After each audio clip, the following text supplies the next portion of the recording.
Here with Alex Trezza, Senior Manager of Business Development for GameChanger, but former Associate Head Coach at Boston College, Head Coach at Long Island, but also was an assistant, Stony Brook alum, and played pro baseball for a long time. But Alex, thanks for jumping on with me. Yeah, thanks for having me, Ryan. Long partnership with ABCA and happy to be here chatting it up. Both of us been in baseball a long time, so this should be pretty fun. Yeah, you and I are on similar paths, like former D1 coaches, and then trying to find a way to impact the game of baseball in a much broader sense now.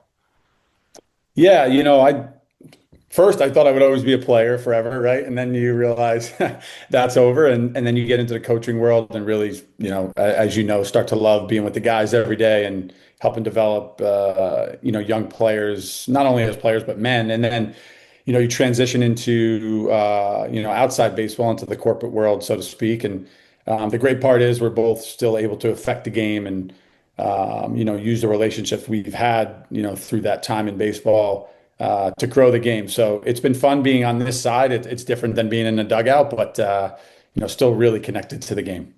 And you were a multi-sport athlete in college. I didn't realize that. Like you tinkered Yeah. around with hockey still a little bit in college.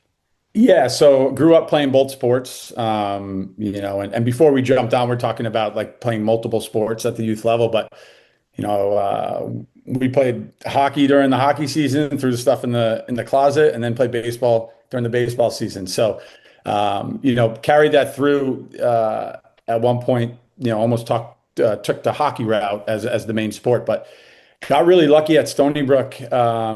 Coach Sank, who just recently retired, we still have a great relationship, but he was a hockey and baseball player when he was in school at Cortland. So he he was a little bit more understanding when going there on a baseball scholarship, and I said, "Hey, can I play club hockey?"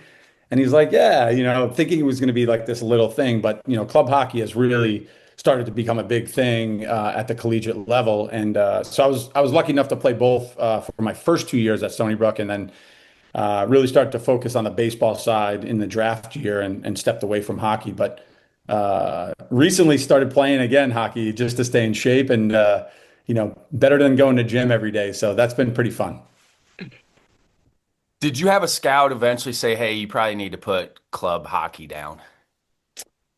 No, I think I was pretty grounded in the sense that I was playing both at a pretty high level at that point, but baseball was the path. And I kind of had this idea that I would do it for my freshman and sophomore year. And with the draft coming up as a junior, probably let's just focus at that point on baseball. So I kind of, I had that plan all along. I'm sure probably someone said, "Hey, what are you doing?" And every time you get a bump or bruise at the rink, I was like, "Oh God, like I hope I'm not going to mess something up." So it was a little bit of everything, but I think I had a pretty good understanding of like when I would cut that off and just focus on baseball. Did you feel like you were more prepared for that junior season because you didn't play hockey that year?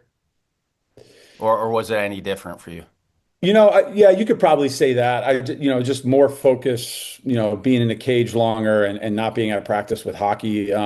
The great thing about club hockey, though, it enabled me to do both because you're only practicing twice a week with club hockey and playing on the weekends. So there were some times when I'm running from lift and practice to the rink. But yeah, I think now thinking about it, probably I was more prepared, but um, I was pretty structured about how I did things while I was playing the two. The one thing that's interesting is that my junior year is when I converted from an infielder to catching as well, because I was a left-handed hitter. So it gave me a much more time at that point to really, do more of that transition and start to learn how to catch. Do you think Coach Sank gets enough respect for the job he did at Stony Brook and what he built there?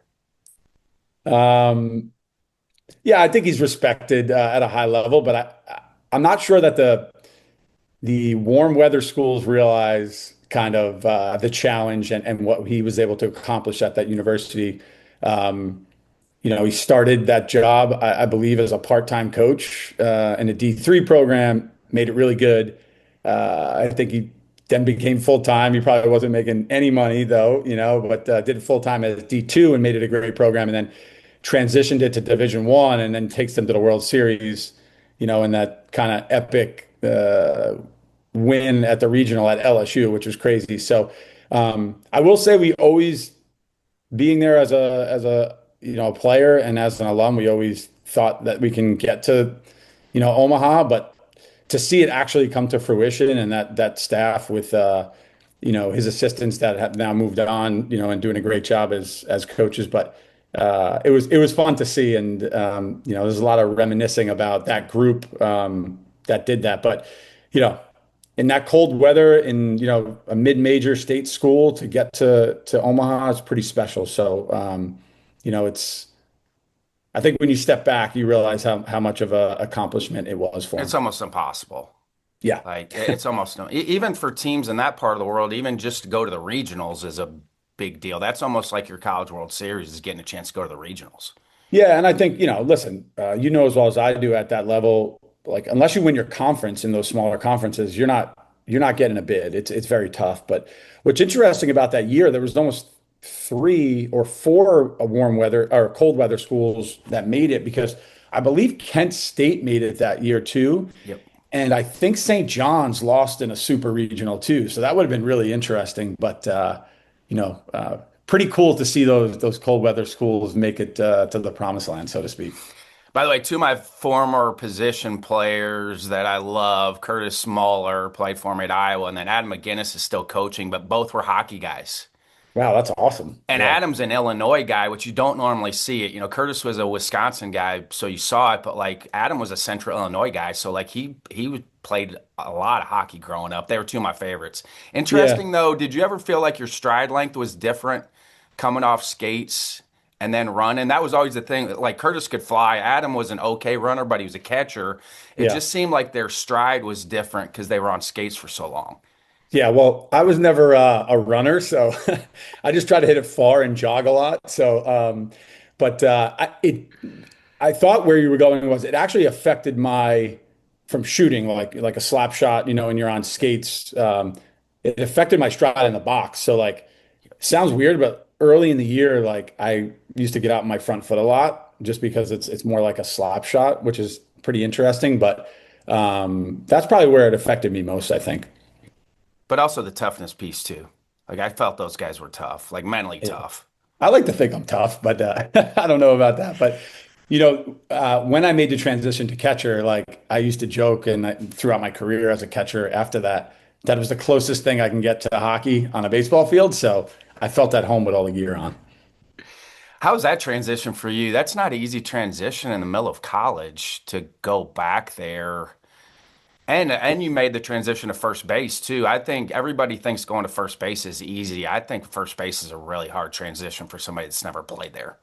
Yeah, honestly, I was always on the left side of the infield, so just transferring over to that side is one that's pretty tough. But to your point, I used to say it all the time. I still say it. Like first base is tough, right? You're dealing with pickoffs, you're dealing with ground balls that you got to flip to the pitcher on the move.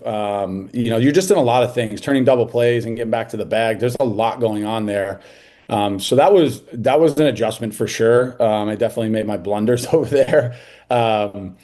Catching catching was tough too. I mean, I had to grind it out. I remember, and if you ever get Sank on a podcast, I don't know if I remember this because he has such a long career, but there was a point that year in the spring we were down in Florida and I had like 5 pass balls and I think we were in the second inning. I was just battling ball. I got bruises everywhere and I was just like, I'm done. I come in the dugout. I just don't want to do this anything anymore or whatever. And he's like, put your crap back on. You're going back out there. We'll figure it out. So there was definitely a learning curve. But it actually turned out to be that was where I was the best ever as a player, like defensively. Like I started to take pride in that and really, managing pitchers and blocking balls in the dirt and doing all the things that catchers do. So the transition was tough, but it was worth it. And really, it gave me another tool that I thought was one of my best things, which was playing defense for sure behind the plate.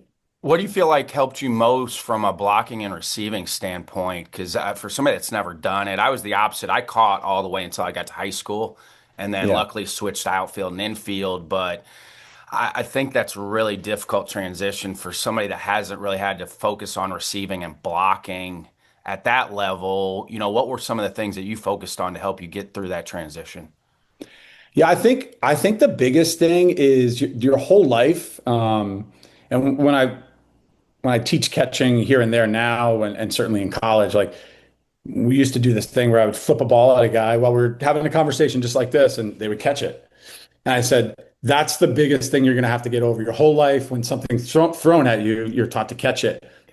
Now I'm telling you to, you know, stop thinking about that and let the ball hit you, right? So I think once you learn to, I don't know if this is the right phrase, but be dumb enough to not try to catch it and let it hit you. That was the big thing for me.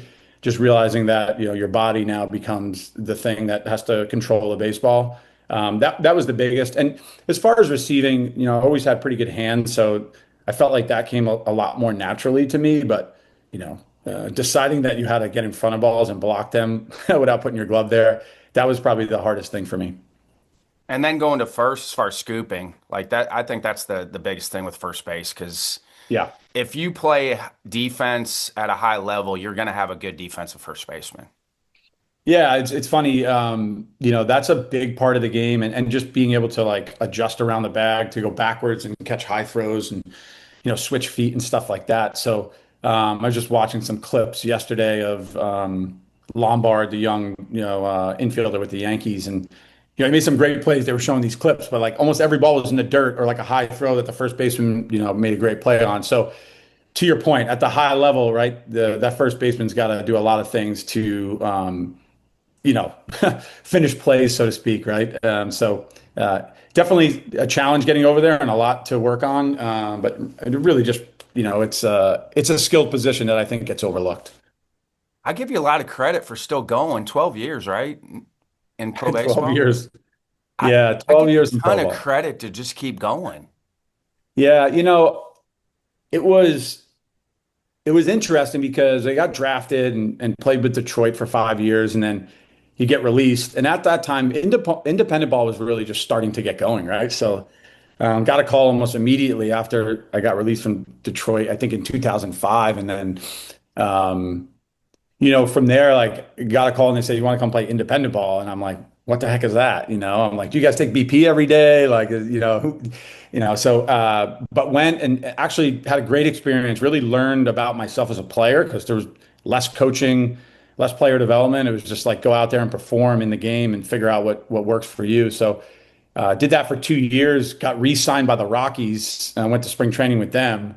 Um, and then played through that spring, got released by them, and then ended a bunch of years at the end of my career in independent ball. But so the journey was like windy, but it was great. And to be honest with you, I th- I started to realize that I was probably going to coach at some point.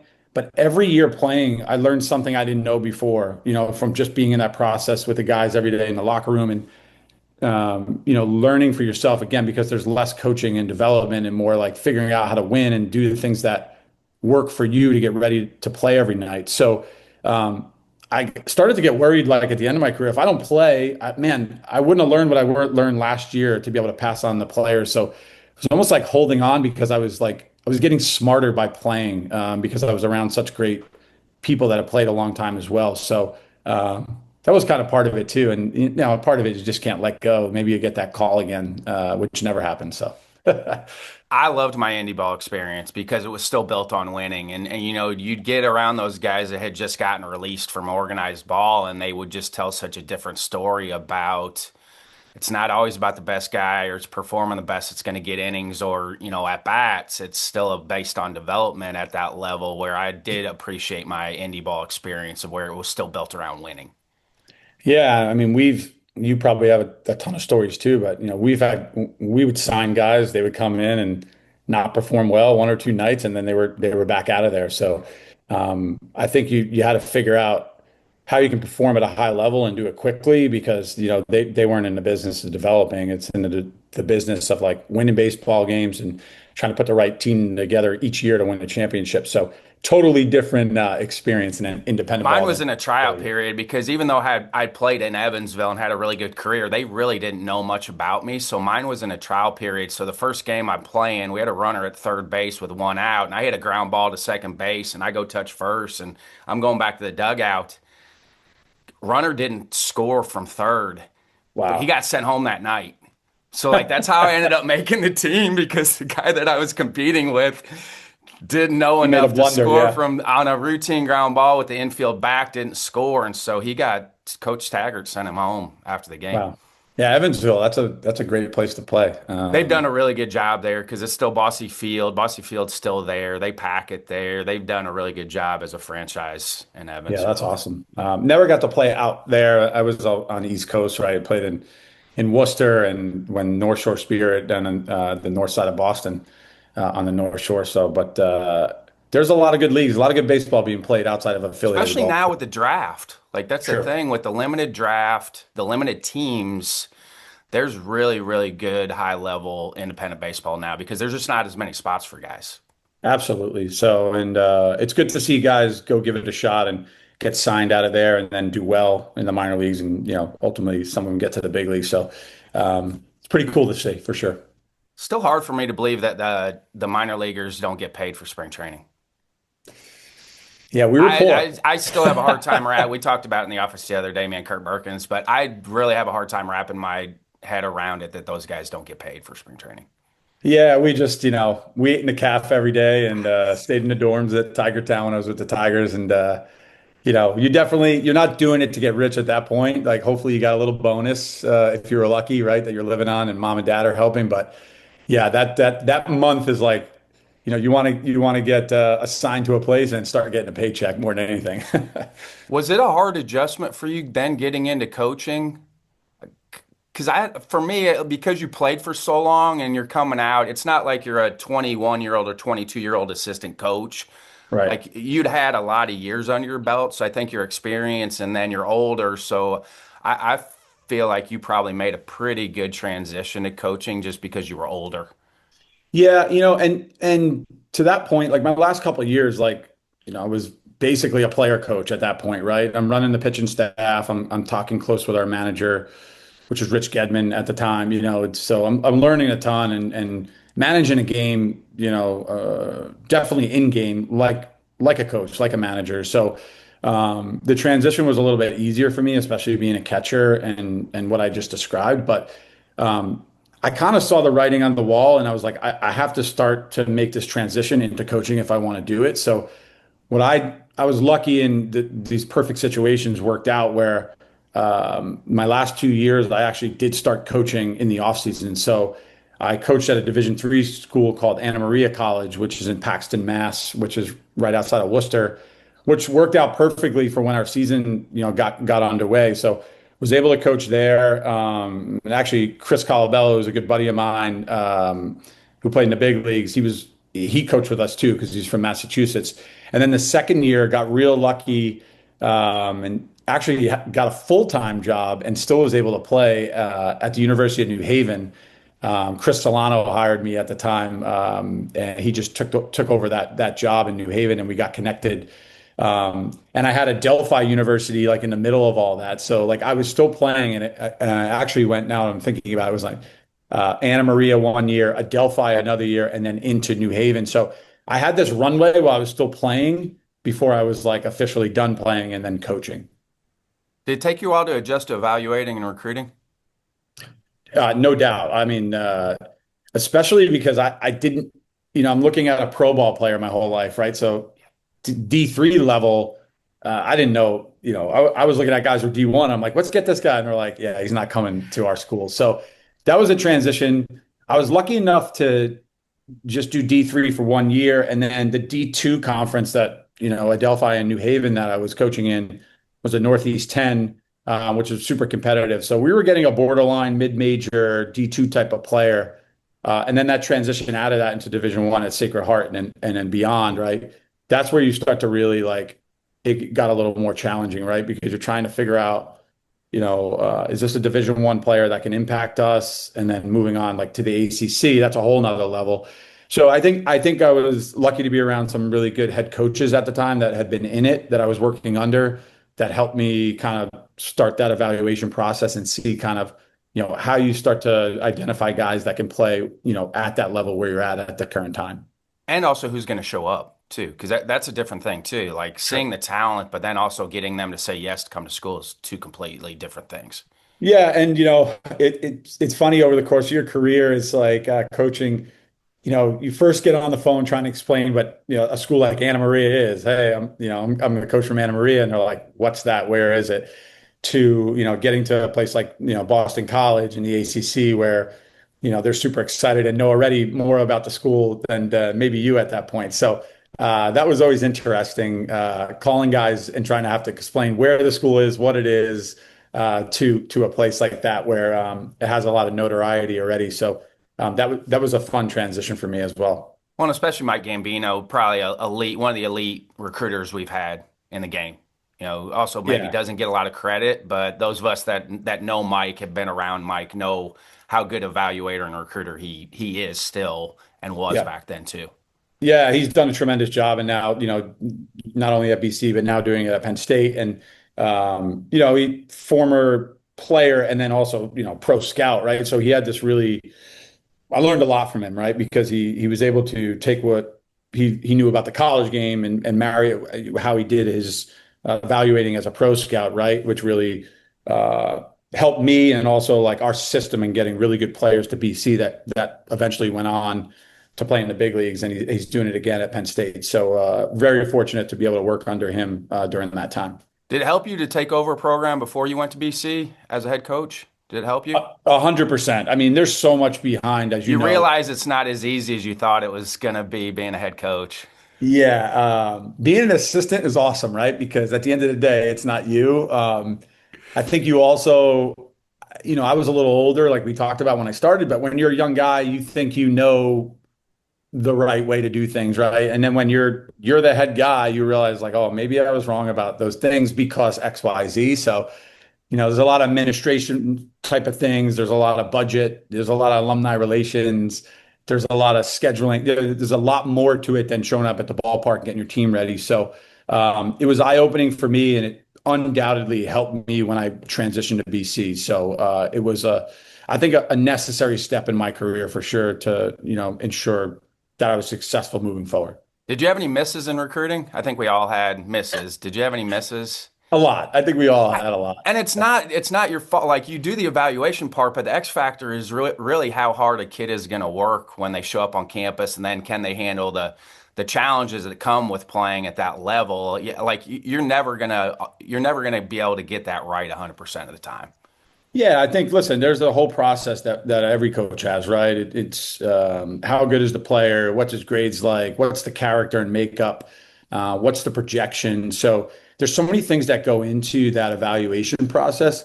And then there's sometimes it's like emotional and you have a gut about something, right? So um, I think it's really hard to be right all the time. And ultimately it comes down to what you said, like, how is that kid adjusting to being away from home, the education, the strength and conditioning, to being on the field every day? And then, you know, how much desire does he have to be the best player he can be? So, once they got on campus, trying to cultivate that and, develop that, I think that's part of it too. But it's tough. The game has a really good way of weeding guys out, which is pretty, it's a tough thing for some guys to handle when they've always been the best player and then the game challenges them. So, did I have misses? Yes, I had a lot of them.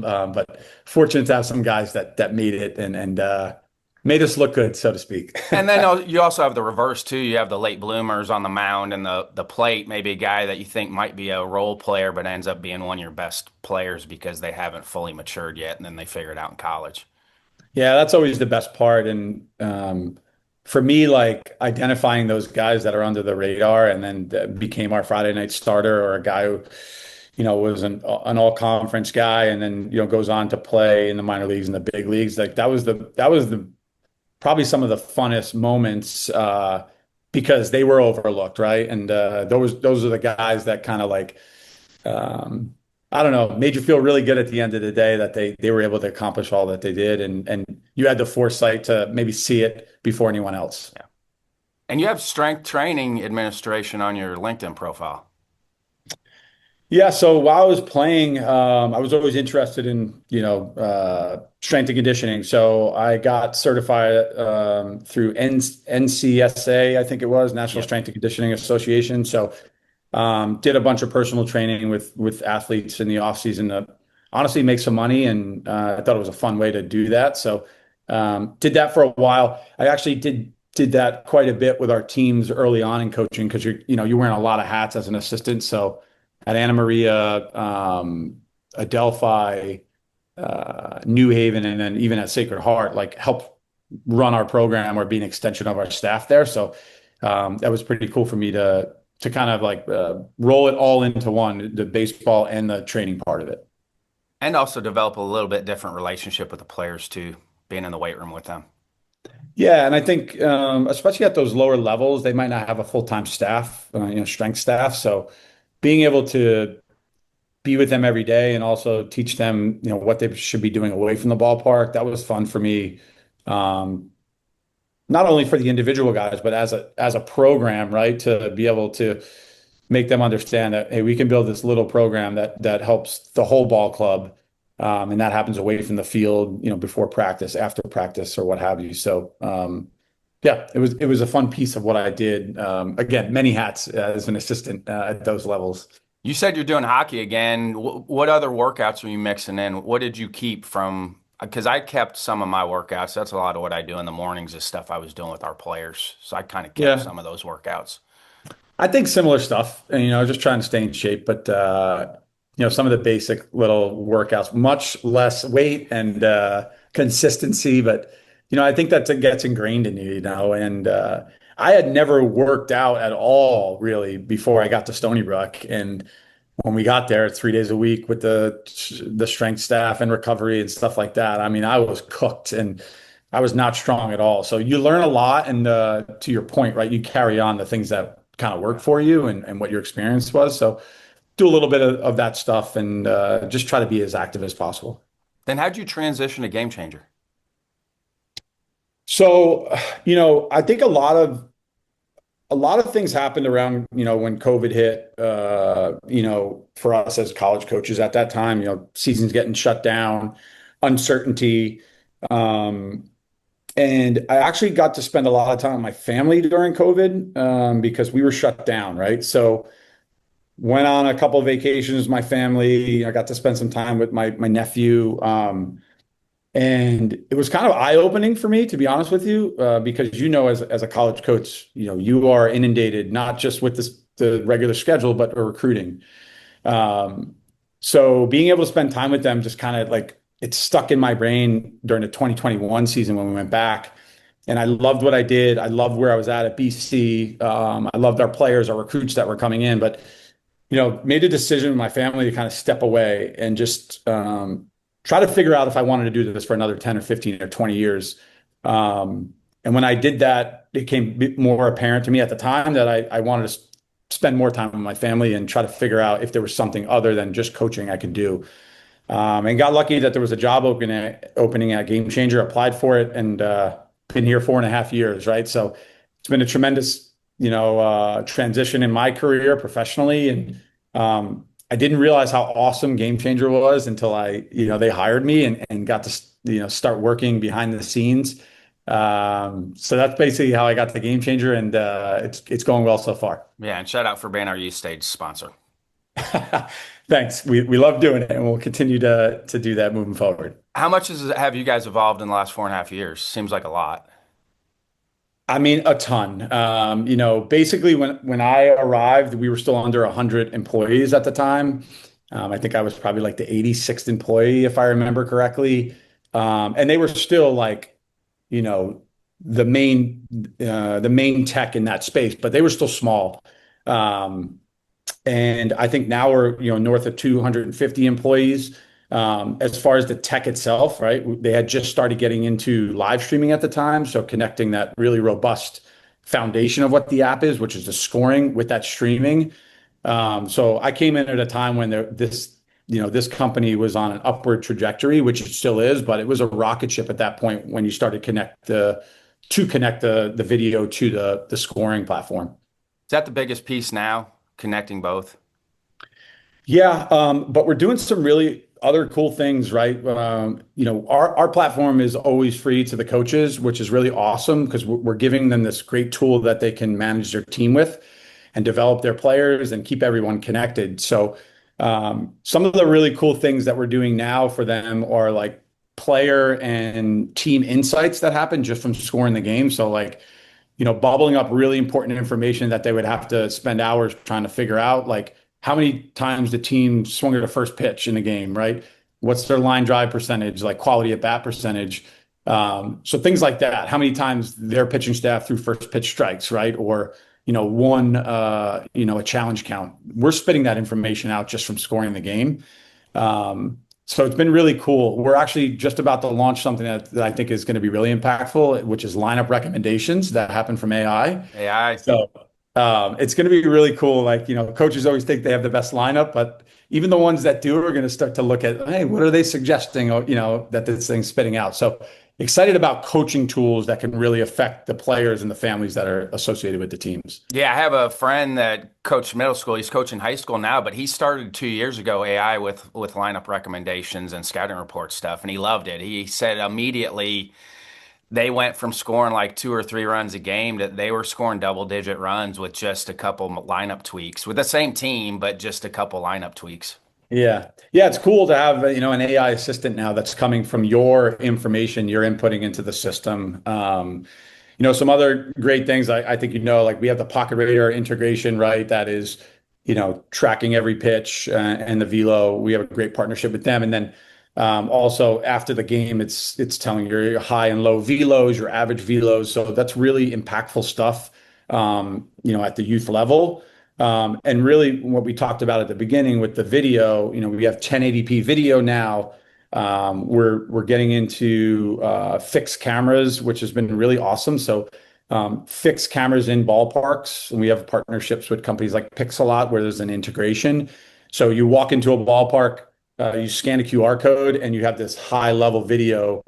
In some cases with AI switching, right? That's feeding right through your GameChanger page. So we're really trying to connect all the aspects of what's happening in youth sports in one place, right? So it's valuable to the coach, the players, and then the families, moms, dads, grandmas, and grandpas that can't be at the game. So more to come. Our team is doing such a great job of building these features at either free or a really low cost entry point. So exciting, and things are moving fast with tech now. So like things are changing even month to month and week to week at this point.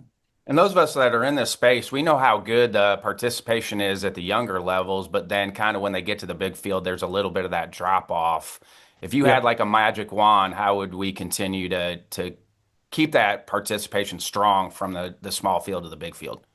Yeah, I think participation is a definite, that's a high point of conversation at this point, right? Because there's other options, right? From other sports or even other things that kids are, interested in. So I think just growing the game at the little league level, right? And trying to keep them interested in the sport, sometimes it's boring at those levels, right? Because balls are going all over the place. So, it's back to the education piece. I think local communities really doing a good job, volunteering and having fun clinics and different events for players, not only playing, actual games where there's a winner and a loser. So I think making the game fun at the really young level is important.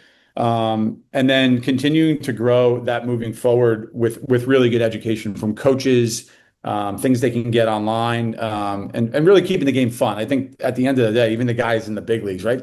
It's about fun, which is a big part of that equation, even though it's a job for them. Did you have to adjust coming out of coaching with the little more free time than you had before? Yes and no, but like I tend to fill my time with a lot of baseball still, where I live down in Boynton Beach, Florida now, right? So I have Lynn University, which I have a great relationship with Rudy and his program. So on a lot of afternoons. You see me over there hanging out, like loitering. Luckily, Rudy lets me hang out with the boys a little bit. And things like that. I have a great relationship with Stoneman Douglas down here in Fitzy, which is right around the corner. So I tend to hang around baseball a lot. I guess the biggest transition time-wise was like sometimes being like, oh, I don't have a game this weekend, and my dinner's not always like up and down whether we won or lost as far as my mood. So um, there's a little more downtime, but it's been really well received by me and my family, so it's been good. When was your first ABCA convention? Was it when you switched probably when was your first one when you first got into coaching? I think so. I think I went my first time with Adelphi University. I went with our head coach, which was Dom Scala at the time. I want to say that's 2011. And I believe it was in Nashville. That was my first experience. Yeah. So it's been a long amount of years going to ABCA. It's always been great. And Nashville is one of my favorite spots that we go in the rotation. But it's grown so much. There's so many great places and good places to experience along your kind of your tour every year to different cities. What have been your thoughts, kind of the evolution of the convention? Because I think it's grown immensely. It's crazy to me. Yeah, I think it's been great. There's so many different things besides the trade show or the speakers now that you can kind of get intertwined with and really experience, whether it's product demos from all the great companies that go, or breakout sessions with coaches, or things like that. So I think to me, just being around so many smart people in the game in one place, and even having coffee with someone that you haven't seen in a year or so, and catching up and learning about the game is always great. And really, those relationships for me, along with all the great things you guys have done to make it a really interactive experience at the beginning of the year, I think are all parts of why it's so successful and will continue to be moving forward. And the newer generation too. Like that's what I enjoy the most Yeah. now is you have the new people coming into the industry, whether that's a vendor or a coach or just somebody just shows up. Like I think that's the cool thing for me now, being a 51-year-old, is you're starting to see the newer generation get Yeah. involved with The young everything. guys, So the young guys have a lot of energy, so they keep it interesting. But it's crazy. We talked about like game changer in tech, moving faster and faster now. So like every year to me is like it's like how it was for 5 years, and before that. So it's always really interesting to be at the show and see how far things have advanced, whether it's coaching tools, coaching philosophies, the show itself. It's just like it's going so fast year to year. It's amazing to get on site and experience all that. all right, give some inexpensive experience that somebody's that's trying to get into the baseball industry right now. Maybe their first year out of college and they're trying to get into the baseball industry right now. Give them some inexpensive experience. And as far as coaching, or Anything. You've been on both sides of it now. So what would be some tips? well, I think just really assessing like what you're passionate about, right? There's great opportunities to volunteer and coach. I think there's great opportunities in again, sports tech and the sports business in general. There's so many internships, opportunities to be part of organizations, schools, coaching locally or travel ball programs where you can probably not going to get paid a lot to start, but really, almost use it as like a grad school type of experience where you're learning on the job and starting to hone your skills, whether it's business or coaching. But I think the sports industry is just exploding right now, and there's so much crossover now between business and sport. There's so many great opportunities to use your experience in whatever game you've played growing up. In our case, baseball, but to really do something fun every day. So I think more than ever, there's just a lot of opportunities if you know where to look. Do you have a fail forward moment? I mean, I think we all, but something you thought was going to set you back, but looking back now, it helped you move forward. Um, Yeah, honestly, I'll go back to playing, right? Like, I always thought playing for a long time was a good thing and a bad thing, right? And I got a little antsy towards the end, and we talked about coaching while I was playing. That was really the brainchild of like me and my dad and my mom, my family sitting down and go, okay, what's next? So thinking ahead, but like at the time being like, man, I played a long time. Like, am I behind the eight ball? That was kind of the fail forward moment for me where I thought it would hurt me, but it helped because I was learning more about baseball. I think I made, again, a really good decision to start that process while I was playing. And if you look at my career, I know people used to be like, wow, it went fast to get to the ACC as far as like, from an assistant at D3 to a head coach at Division I to an associate head coach in the ACC. But that was by design. I wanted to move fast because I didn't waste 10 years, but I was 10 years behind of someone who just came out of, playing and went right into coaching. Yep. Yeah, I was the exact opposite. I was lucky. I just played a year into indie ball and then got into it. But Yeah, I I was think chasing you. you You see it a were lot more though now, like you do, like guys that played for a long time, they're getting spots because they do have value in other ways. They maybe have not evaluated or done some of that stuff, but they've got a lot more experience in the game from a playing standpoint. Yeah, I think the game's changed so much, right? And there's more spots on the coaching staff where you can, insert that guy who just got done playing, during our time, right? You kind of and this is not a knock, but we had to pay our dues, so to speak, right? We had to do those jobs for free or for $5,000 a year, and we were working another job before we came to the ballpark, and at night in some cases. Now there's a little bit more straightforward path in some respects, but I think in general you got to pay your dues because it's not just about doing that. It's just learning what that industry is about. Coaching is not just, showing up to the field every day at the college level. There's so much more that goes into it. That's important. So it takes time to learn those skills and hone them to be ready to take on a full-time position. You have any evening or morning routines you stick to every day? Well, the first morning one is coffee, first thing for sure. Coaching really got me. Gambino, if he sees this, will laugh because, we built a new ballpark. We said, where are we putting the coffee machine? We're on the road. We're like, are we taking the Nespresso machine? So we always had a coffee around us, but coffee for sure in the morning.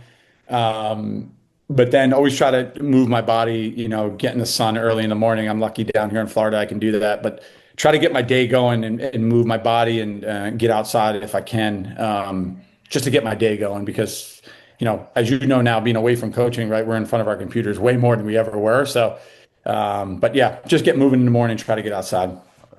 Any books, podcasts, recommendations?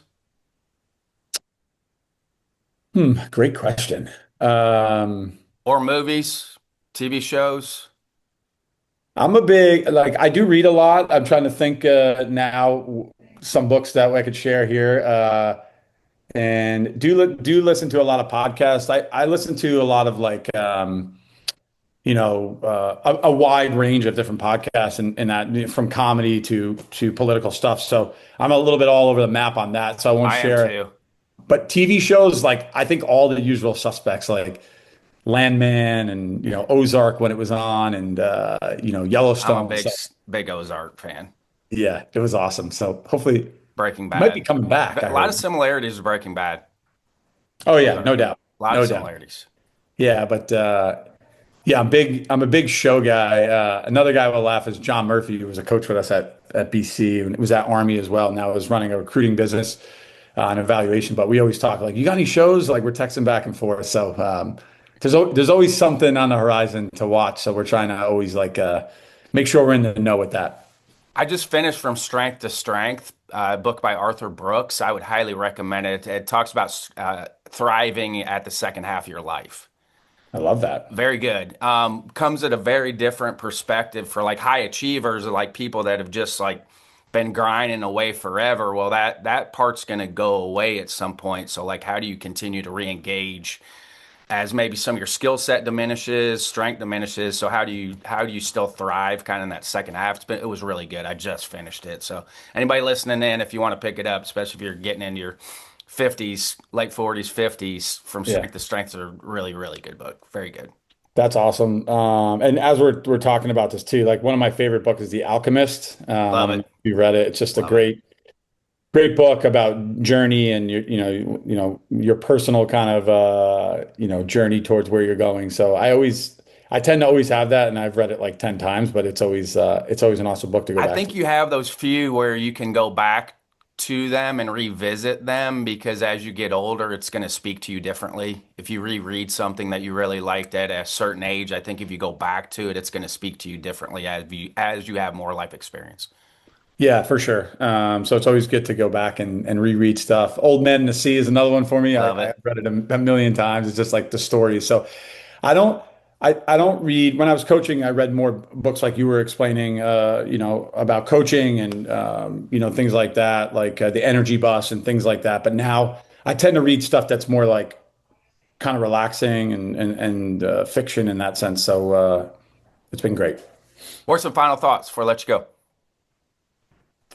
Final thoughts. I'm grateful for our relationship and our relationship with ABCA in general. This game has given me so many great relationships, that I talk to on a daily basis, or like you and I, we only talk a couple times a year, but it's like we talk every day when we jump on that phone call. So the game is great. I think it's in a good place. And me personally and Game Changer, I want to just continue to affect youth through sport and continue to grow the game. So I'm happy to have our relationship personally and with ABCA. So great things moving forward for the game in general. Thanks for your time, Alex, and thanks for everything that Game Changer does for Yeah. baseball. I appreciate you guys. Thank you. Thanks so much, Ryan. Appreciate it.